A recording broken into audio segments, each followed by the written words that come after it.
لو عايز تعرف دلوقتي النخبة في العالم بيقدروا ايه في عالم الساعات، بص على ايد اي واحد في اي لقاء او في اي مكان عام. ليبرون جيمس لابس اوديمارس بيجي، وجاي زي لابس باتيك فيليب، ومارك زوكربيرج بتاع فيسبوك لابس اف بي جو. المعادلة بتاعت الفخامة الحديثة بسيطة جدا، شوية بروباجندا ومشاهير والانتشار الواسع، حاجة اسمها الهايبر فيزيبيليتي. لكن تعرف لو رحت لجوجل وسألته مين اشهر ناس في العالم لبسوا اشهر براندات ساعات في التاريخ،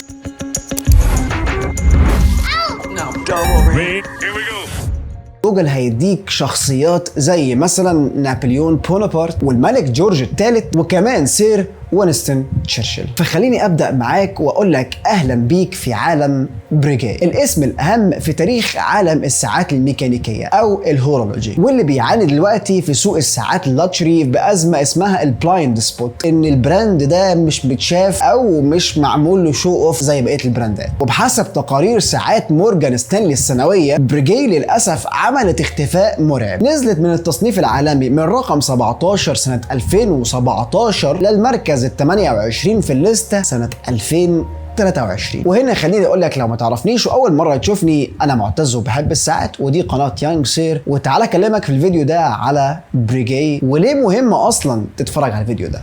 تعال نبدا الفيديو. هل بريجي حقيقي براند بدأ يفشل في سوق عالم الساعات، ولا الناس اصلا مش فاهمه مين هو بريجي وهو اساسا متارجت انهي فئه في السوق ده؟ لان الحقيقه ان كل ساعه ميكانيكال شغاله بتروس وبزنبورج وميني سبرينج والحاجات اللي احنا بنتكلم فيها في القناه او في ايد اي حد تعرفه او حتى مشاهير، موجوده بسبب راجل واحد اتحدى نفسه قبل اي حاجه وتقريبا اعاد اختراع الفيزياء وبنى تقريبا الاساسات بتاعت عالم الساعات الحديث. وعلشان تفهم ليه بريجي هي الفكره المخالفه للكل النهارده، لازم نرجع بالزمن كده شويه للوقت اللي ما كانش فيه الساعه عباره عن ستاتوس سيمبل او رمز للمكان الاجتماعي، او مثلا رمز حتى للاعب كره سله مشهور او لاعب كره قدم او مشاهير هوليوود، ولكن هي كانت حاجه فخمه ما كانش بيلبسها غير النخبه والصفوه والناس اللي كانوا في الامبراطوريات الفئه العليا من المجتمع. ولو حابب تعرف اكتر عن الساعات فانا عملت لك اي بوك موجود فيه كل حاجه عن الساعات اللي انت حابب تعرفها واللي مهم انك تعرفها في بدايتك في عالم الساعات. لو انت حابب تبدا وتبقى كوليكتور هتلاقي فيه كل الحاجات اللي انت مهم تعرفها. وبرضه لو عايز تعرف قصتي عن بدايتي في محتوى الساعات ممكن تلاقي كل القصص دي، مش ممكن اكيد هتلاقي كل القصص دي في الاي بوك الكتاب. فلو حابب تاخد نسخه من الكتاب ما تنساش تسجل الفورم تحت في الديسكربشن بتاع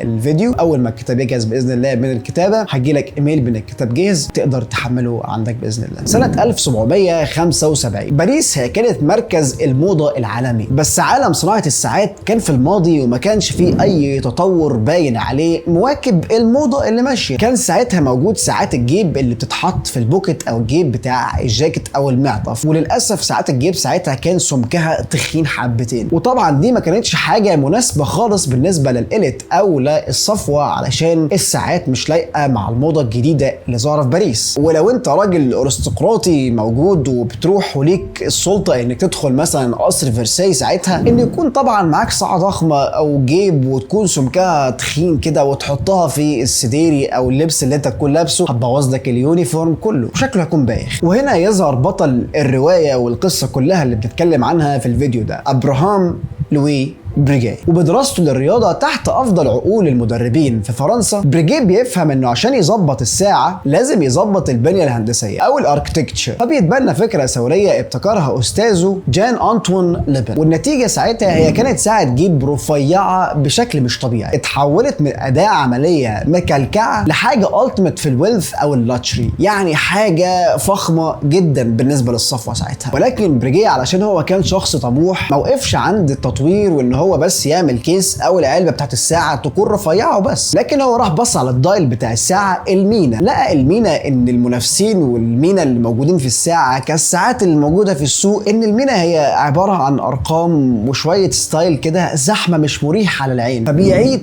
تماما الديزاين لانجويج بتاع الدايلز بتاعت ساعات بريجي. اولا صمم حاجه اسمها بريجي نيوميرالز، ارقام بريجي، وهي ببساطه ارقام خطوط عربيه انيقه جدا. وكمان عمل حاجه في الساعه اسمها اسيمتريك، غير متماثله ولكن لما تبص لها كده بتكون مريحه جدا للعين. تاني حاجه عمل حاجه اسمها البريجي هاندز، العقارب بتاعت بريجي، وهي عقارب رفيعه من البلود ستيل بيبقى لونها ازرق بالتحويل بالحراره، وفي اطراف العقارب دي بيكون في قمر مفرغ. تالت حاجه بريجي قرر انه يميز الساعات بتاعته في الدايلز بفن الجيوشي، فن النقش اليدوي على الدايلز بتاعت الساعات بتاعته. وطبعا بيستخدم ماكينات مخصوصه واللي هو ممكن نقول عليها المخرطه مثلا، علشان ينحت على المينا بتاعت الساعات انماط او باترنز معينه بتدي شكل جمالي جدا للدايلز. وده طبعا ميز ساعات بريجي في الوقت ده. وعلشان الساعات دي اللي كان بيعملها بريجي ساعتها كان بيشيلها رجال البلاط او الرجال القصور، فكان حركتهم ساعتها كتيره، ومع الحركه الساعه مثلا لما كان بيحصل لها حاجه او بتقع منهم فالساعه بتقع منهم وبتتكسر. وعشان يحل المشكله دي بريجي اخترع حاجه اسمها باراشوت، ميكانيزم الباراشوت لامتصاص الصدمات. يعني لو حد سالك مين هو اول حد عمل نظام امتصاص الصدمات، طبعا ما تروحش تقول له جي شوك، ولكن هتروح تقول له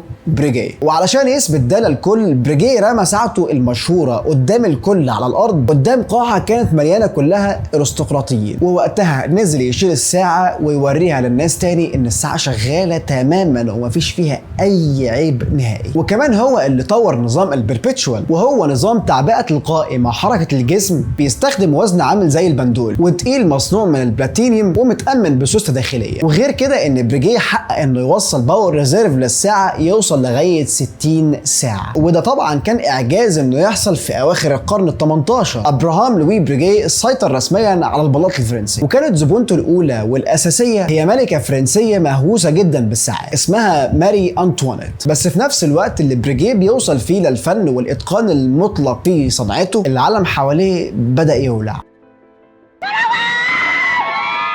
سنة 1793 شوارع باريس تقريبا بقت شبه غرقانة في الدم، الثورة الفرنسية اتفجرت والملكية اتهددت والملك بتاعهم مات. وده بالنسبة لبريجي ده ما كانش عبارة عن تغيير سياسي وبس، ولكن ده يعتبر كان بمثابة حكم إعدام لبريجي. علاقاته القريبة جدا من البلاط الملكي حطوا اسمه في سلسلة الإعدامات اللي كانت هتحصل خلال الثورة الفرنسية. وبعد ساعات بريجي أخذ نفسه وهرب من فرنسا للحدود السويسرية. طبعا بيته اتحجز عليه والمصنع بتاعه باظ نهب والبيزنس بتاعه اتهدد بالكامل، وكل حاجه بعديك خلاص اتدمرت تماما.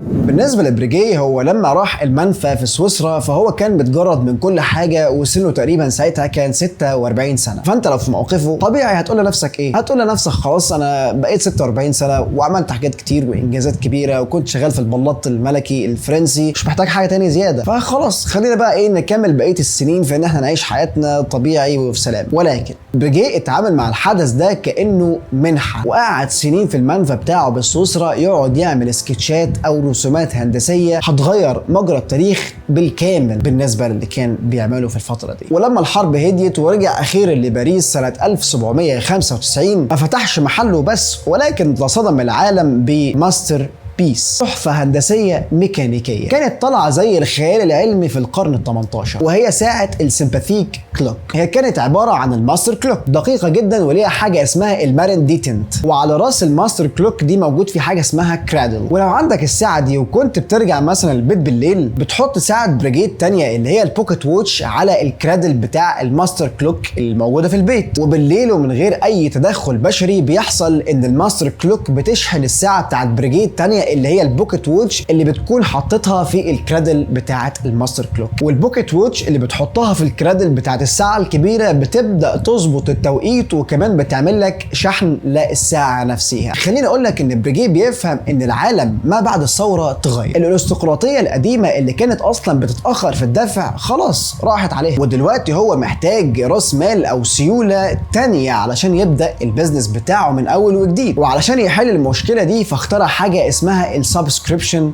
ووتش، يعني زي ما تقدر تقول كده نظام الاشتراك المسبق. فراح صمم ساعه حرفيا عباره عن تحفه فنيه مينيماليست باقرب واحد وشغاله مباشر بالسنترال ميني سبرينج. وهنا بريجيه باعها بالنظام اللي هو عمله السبسكريبشن ووتش. الزبون بيدفع داون بيمنت او دفعه مبدئيه 25% بالنسبه للساعه، ولسه مش هيستلم الساعه. ده كله عربون ثقه ومقدم بالنسبه لبريجيه علشان يبدا يشتغل في الساعه بتاعته. النظام ده خلى بريجيه يستخدم كل الخامات ويعمل سيستم كامل، وبدل ما كان السيستم بتاعه مفكك جمع السيستم من اول وجديد بسبب النظام اللي هو حطه ساعه لما رجع بعد الثوره. وغير كده انه قدر يكسب الميدل كلاس، الطبقه المتوسطه اللي كانت بتكبر ساعتها. وسنه 1798 نظام السبسكريبشن ووتش كانت بتعمل تقريبا 40% من نظام المصنع بتاعه كامله. بس في اوائل القرن ال19 ساعات الجيب كان فيها عيب قاتل. الساعات معظم الوقت كانت بتقضي الوقت بتاعها في نظام فيرتيكالي رأسي كده، وعلشان البالانس ويل والهير سبرينج عمرهم ما بيكونوا موزونين وثابتين بشكل مثالي او ثابت، طبعا الجاذبيه كانت بتشد الاجزاء دي باستمرار، وده كان بيعمل تغييرات عشوائيه في الدقه بتاعه الوقت. سنه 1801 بريجيه بياخد براءه اختراع على الابسولوت ماستري بتاعه التوربيون.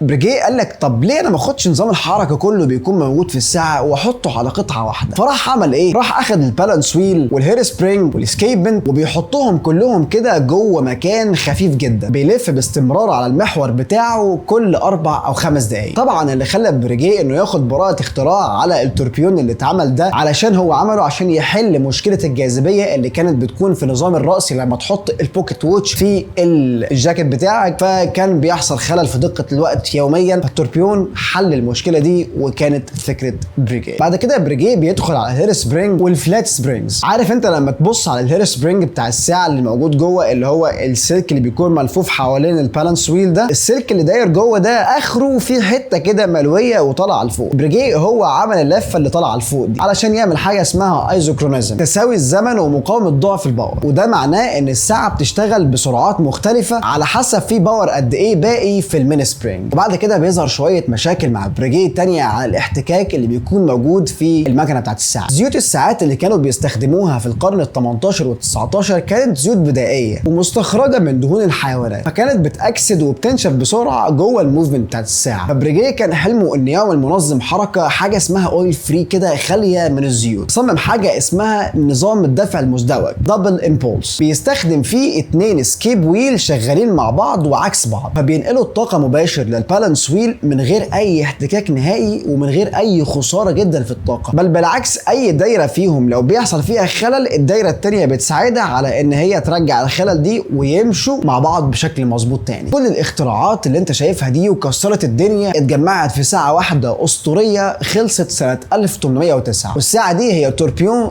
1890 واتباعت لارستقراطي روسي كان اسمه كاونت أليكسيس رازاموفسكي. وفي الوقت ده الامبراطوريه الروسيه كانت هي عباره عن الفرخه اللي بتبيض ذهب لبريجيه وبتعمل له رقم ضخم بيوصل تقريبا ل 50% من مبيعات بريجيه للعالم كله. بس للاسف مفيش كل حاجه بتمشي تمام للاخر، لان الرئيس الروسي طلع ساعتها فرمان ان احنا لازم نمنع الحاجات الفاخره الاجنبيه اللي بتجيلنا تصدير. وطبعا من ضمن الحاجات الفاخره دي كانت هي الساعات اللي بتيجي من بريجيه، وده اكبر ساعتها بريجيه انه يعمل حاجه اسمها جلوبال ديستريبيوشن، انه يعمل توزيع عالمي تاني بعيدا عن روسيا. خلينا نعدي بالزمن كده لغايه 150 سنه لقدام. الساعه دي بالذات بتوصل لايد واحد اسمه سير سيزل كلاتون، هو العملاق الروسي لجمع الساعات البريطانيه، وكان مشهور جدا في شوارع بريطانيا انه كان بيمشي بالسديري بتاعه وكان جواه قطعتين عالميتين، ساعه عملها له صاحبه جورج دانييلز والساعه الثانيه كانت بريجيه 1890. فكلاتون قال لك طب ما دام انا فاضي وبتمشى في الشوارع ما تيجي اعمل حاجه اسمها كرونومتريك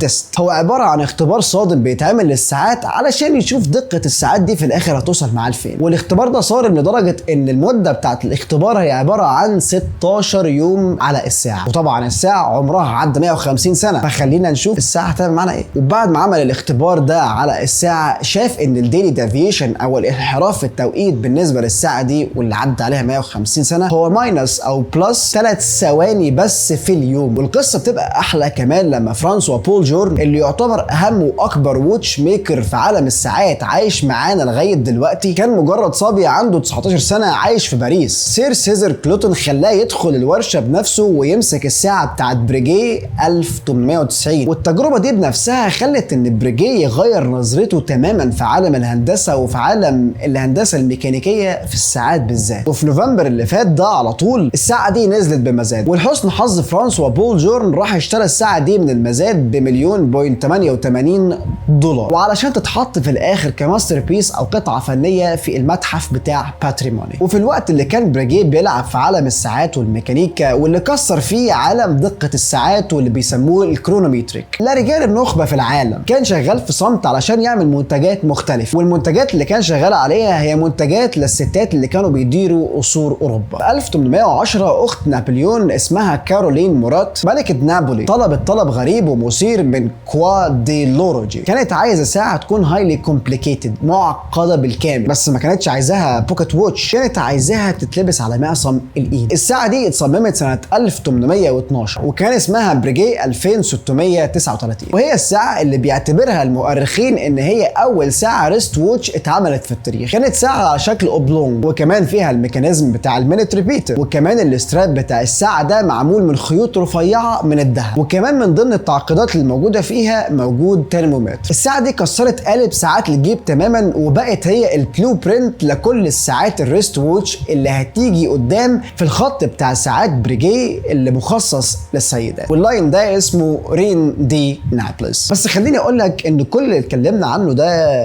في كفة، والساعة اللي هنتكلم عنها اللي اتعملت سنة 1783 في كفة تانية خالص. ضابط مجهول من حرس الملكة الفرنسية راح دخل محل بريجيه، والإشاعات بتقول إنه كان بيتحرك نيابة عن الكاونت أكسل فيرزن عشيق الملكة ماري أنطوان. الطلب اللي طلبه من بريجيه هو كان طلب غير مسبوق، محدش طلبه من بريجيه قبل كده خالص. قال له أنا عايزك تعمل لي ساعة للملكة يكون فيها كل الكومبليكيشن كده بالصلاة على النبي، واستبدلي لو سمحت النحاس اللي هتحطه في الساعة بالذهب. بالمناسبة معكاش اي ليميت بالنسبة للوقت او بالنسبة للبادجت الميزانية بتاعت الساعة، اوبن بادجت يا عم. والنتيجة هي كانت ساعة بريجيه 160 واللي كانت باسم ماري أنطوانيت. دي عبارة عن تحفة تذكارية تاريخية كده. القطعة دي فيها بزخ وإفراط هندسي ميكانيكي. الساعة كانت معمولة سكيلتونايزد بالكامل، مفرغة، حجمها 80 ملم ومستخدم فيها 823 كومبوننت. خليني بقى أعدلك الكومبليكيشن اللي موجود في الساعة. أول حاجة عندك البربيتشوال سيلف وايندنج سيستم، تاني حاجة عندك المينيت ريبيتر، بعد كده الفول بربيتشوال كالندر والايكويشن اوف تايم انديكيتور وميكانيكال ترمومتر وكمان جامبنج اورز وكرونوجراف وسبليت سكندز، وفوق كل ده معاهم الدول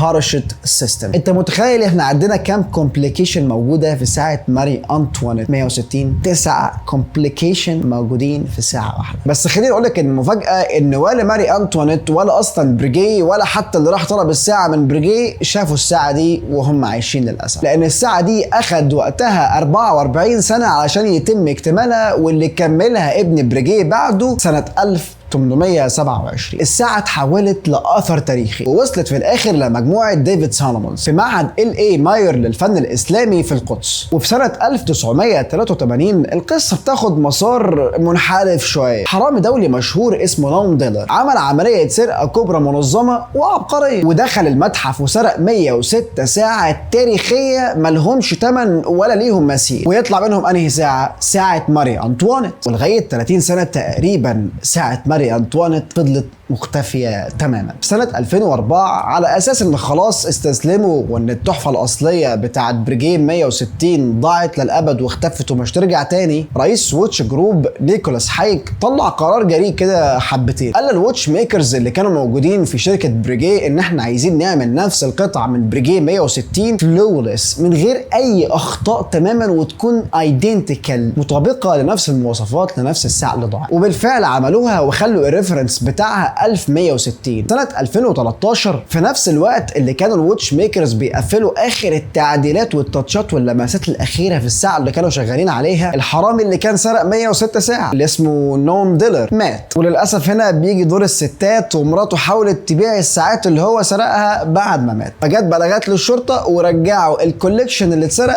بالكامل. وساعة ماري أنطوانيت بتاعت سنة 1827 رجعت للمتحف بأمان. خلينا نوصل لآخر تشابتر في الفيديو ده. لما تبص على 250 سنة من التاريخ والإرث اللي بنسمعه عن بريجيه خلال الفيديو اللي اتكلمنا عنه، اللي هو ممكن يكون فيديو طويل حبتين ودسم شوية من ضمن المعلومات عن بريجيه، وكمان شوية الابتكارات، بل مش شوية، كتير من الابتكارات والاختراعات والدراما الملكية، لازم نبص دلوقتي على مكان بريجيه ونسأل سؤال: ايه الايرور اللي حاصل او ايه اللي باظ بالنسبة لبراند بريجيه في السوق الحالي؟ تقريبا الإجابة بسيطة، لأن بريجيه هي لما بتلعب لعبة هي مش عايزة تحط نفسها ضمن الليستة أصلا اللي موجودة في مورجان ستانلي بتاعت الساعات. حطتني في ال 18، حطتني في ال 17، حطتني في ال 28. أنا أصلا بلعب في دوري لوحدي، أنا بلعب كبريجيه. يعني مثلا لو بصيت لخط المرن بتاع بريجيه، هو خط ساعات رياضي وكلاسيكي عندهم، وبيحاول يحارب الساعات السبور اللي موجودة الناحية التانية زي الرويال اوك ونوتشلس. بس بالنسبة للكور ايدنتيتي او شكل الساعة هي مايلة للشكل الكلاسيكي اكتر. فبالنسبة للترند اللي موجود الحالي في سوق الساعات، مش اي حد هيقرب للساعة دي ومش هتتحب. وبرضو عندك خط ساعات الطيارين بتاعتهم اللي هي التايب 20،